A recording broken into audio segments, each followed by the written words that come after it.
I'm Jason Strout, and I really like holding these things, but I feel like they're kind of getting overused and they're overrated, and I see a lot of people are just doing it wrong. Like they've watched it, they think they got an idea how to do it, and it's quite ridiculous actually. It's getting kind of out of hand, and I think it's also teaching our athletes how to punch incorrectly, how to punch at the wrong distance, right? When the pads were first being used, it was a tool. It was used to help train our athletes to find range, find technique, and it was kind of used, or what I always thought it was used as, is replacement for sparring, right? So we can find our distance, find our timing.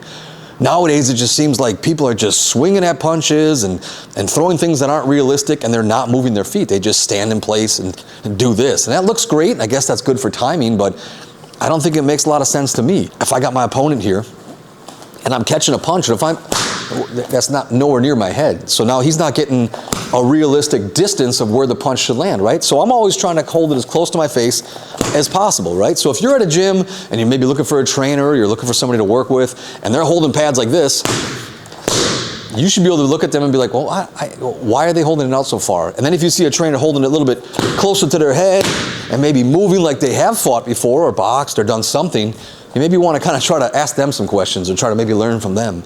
So again, I don't want to hold the hands far from the face. I want to keep them as close to my head as possible, right? And I'll make it as realistic as possible when I'm throwing my punches, right? I throw punches back at them like they would see in a fight or they would see in sparring.